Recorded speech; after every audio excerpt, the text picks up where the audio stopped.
Have you guys heard the story of the Ogoshi brothers?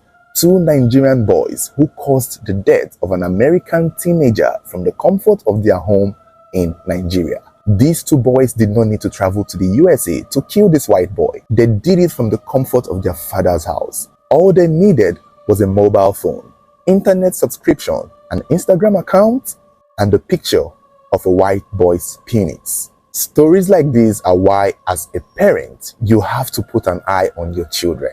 As long as they are under your roof, make sure you know what they are doing. And this goes both ways, both for the victims and both for the killers, apparently.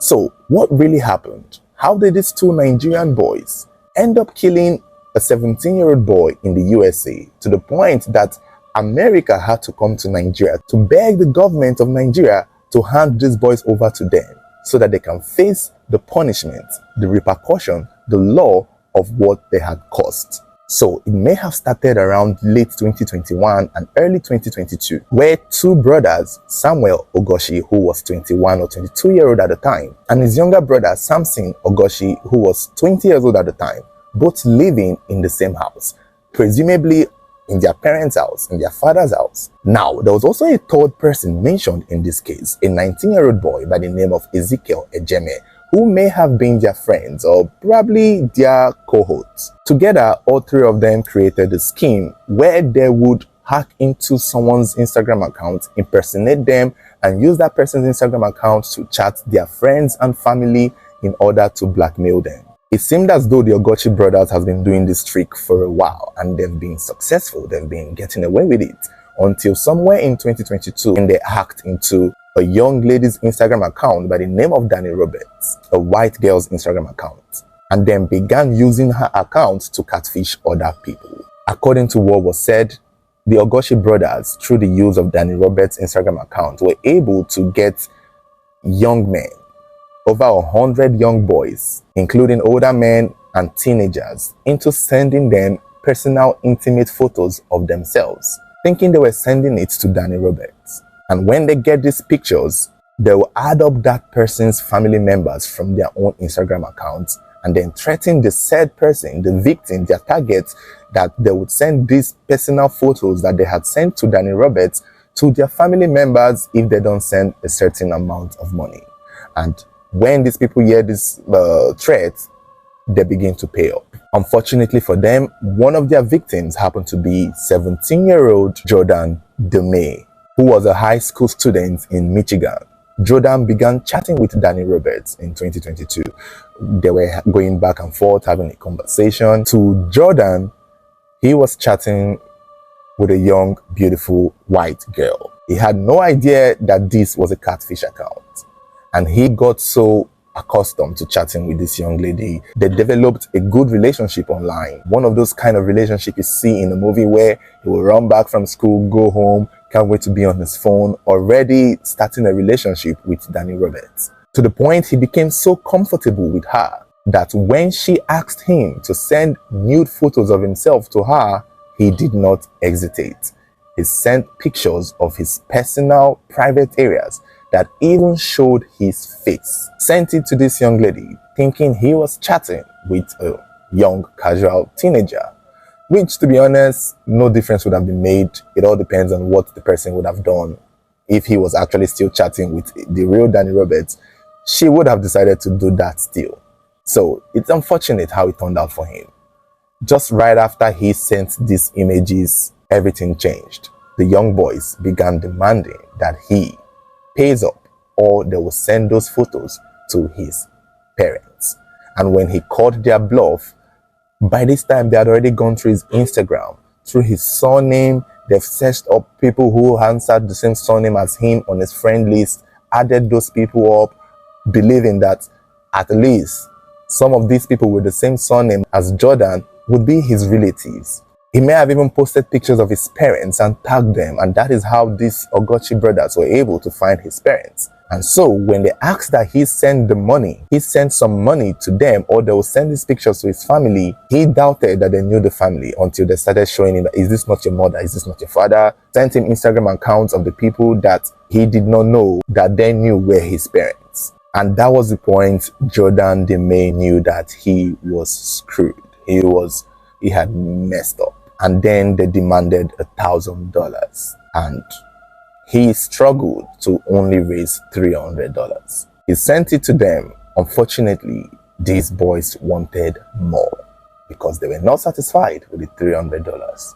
And they continued to threaten him, continued to blackmail him, continued to put pressure on him. Jordan kept begging them, kept pleading with them, kept asking them to give him more time. But these boys did not care. They did not want to hear. They thought Jordan was calling their bluff. They thought Jordan was playing with them. And so the Ogoshi brothers began the process of destroying this young man's life. They told him plain that they are going to send the images to his mom that day, that they will send it to his school group, his friends, and his relatives. And that was when Jordan responded to them that if they did it, he is going to unalive himself. He's going to end it. And they didn't care. The response that they gave to Jordan was, go ahead, do it. And unfortunately, Jordan did do it. And this happened on the 24th of March 2022. It was the next day, the 25th, that he was found. But before Jordan ended it all, he had made sure he had deleted the chats with these blackmailers. His conversation with Danny Roberts, or Danny, the Instagram account he was chatting with, he had cleared it because he did not want his family to see traces of the conversation. When he was found, his family were very confused. Obviously, such a thing is common with teenagers in America. However, there is usually reasons for these things. Maybe somebody is being bullied at school. Maybe he was going through personal problems or hiding things from his family that may have bothered him internally. You know, when these things happen in the USA or in the Western world, there is usually cause for or reasons for this. But they did not know Jordan was being bullied. They could not suspect that that would be the case. And everything seemed fine in the house, so they did not understand why Jordan did what he did.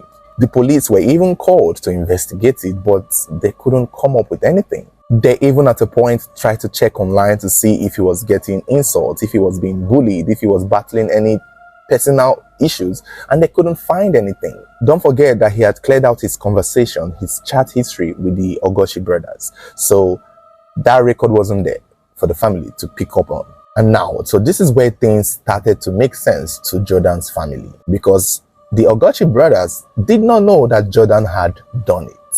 They did not know Jordan had done it. It is possible Jordan had even blocked them. So when they were messaging Jordan, it wasn't going and he wasn't responding. So they assumed that, oh, this guy thinks we're playing, right? This guy thinks we're playing. We're going to show him, first of all, we'll send his nude pictures to his friends. And they sent it to one of his friends, who then quickly took the pictures to Jordan's family to tell them that, hey, a group of people have sent me Jordan's personal images, and they are believing that this could be why Jordan did what he did.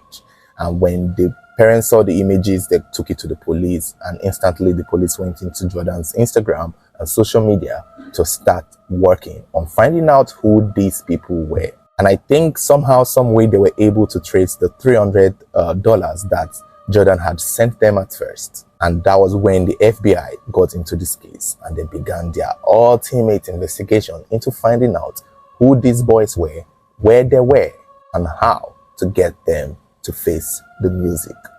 Before we continue, let's get a message from our sponsor, LemFi. LemFi is a mobile app that helps users in European countries to be able to send money to their loved ones in Africa. If you live in Europe and you have loved ones in Africa, in Nigeria, that you would love to send money to, the LemFi app is there to help you. It is quick and reliable. All you have to do is click the link on our bio in the comments or in the description, or you can simply just go to your mobile app store, your Apple Play Store, download the LemFi app, but make sure to use our promo code TrueCrime. With our promo code, your first deposit of €100 will grant you a €15 cash back with zero transfer fees. Now let's continue with the Ogoshi brothers and how they ended up destroying their life, all because of greed.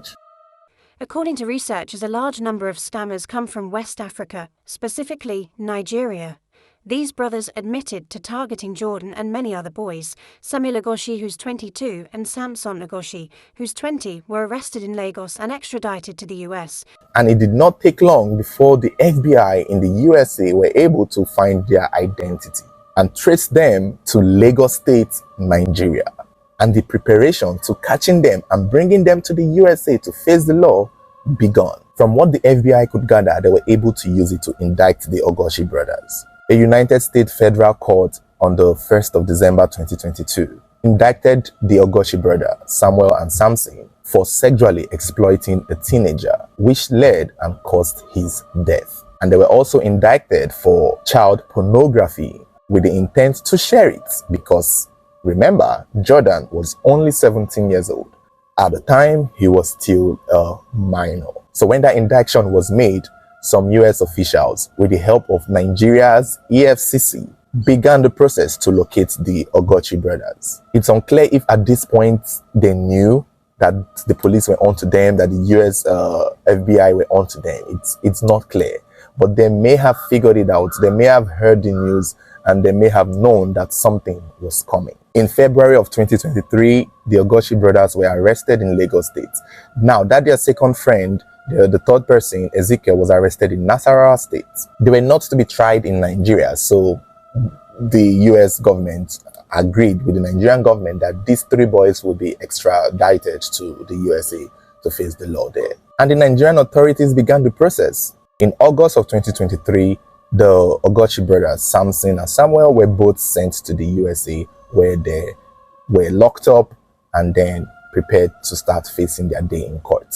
Ezekiel, however, did not go with them. It's unclear why, it's unclear what happened. It's almost as though Ezekiel was able to convince the Nigerian authorities that he did not take part specifically on that boy's case, because only Samson and Samuel were taken to the USA and only them did we see pictures of their mugshots and them in court.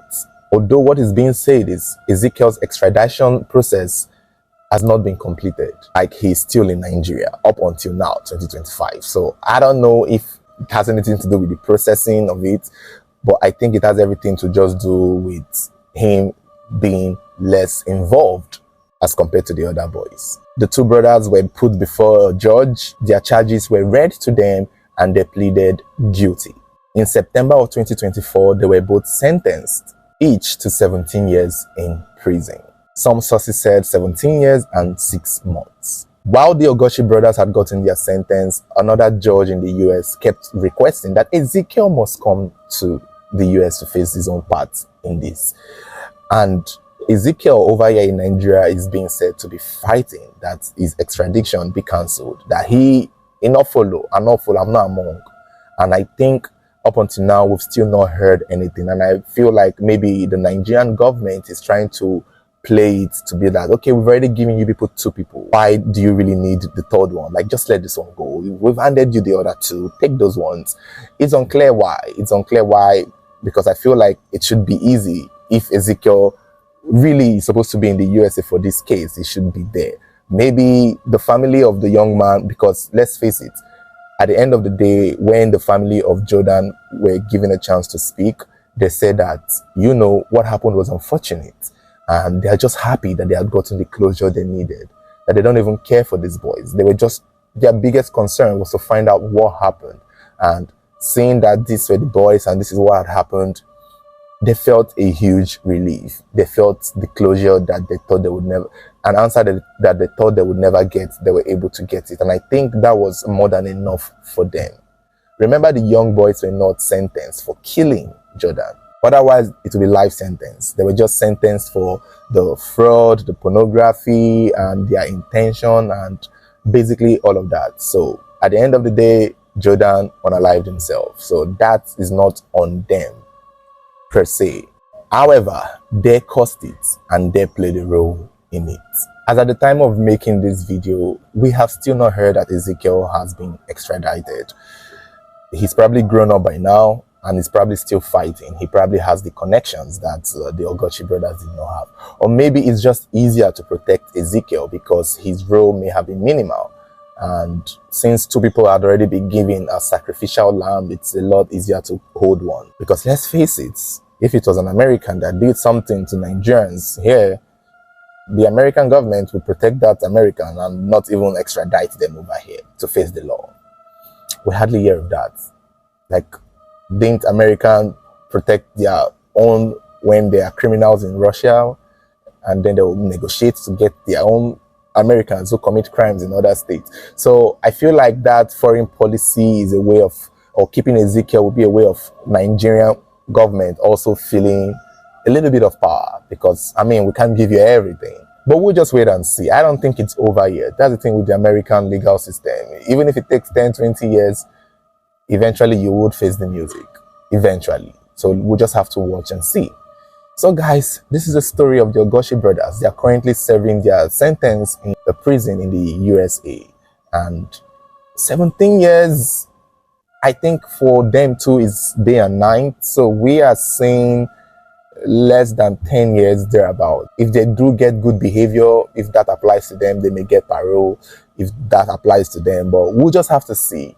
Hopefully when they come out, there'll be different people. And hopefully those of you watching this video, if you're a parent, you're a father, your mother, uncle, auntie, you have young people in your house always on their computer, you don't know what they are doing, money is just coming from thin air, be sure of what your young ones or your young ones, your brother, your children are doing, and also speak to them.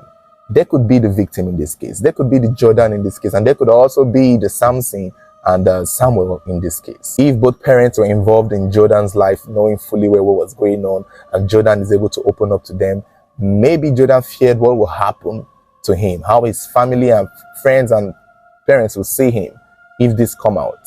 And that was why that happened. And maybe if the Samson brothers had had parents who were always on their neck 24/7, they would not have the time to be going around trying to blackmail white people to destroy their lives. And now you see that they could not get away with it. Anywhere you are, they will find you. So thank you guys for watching.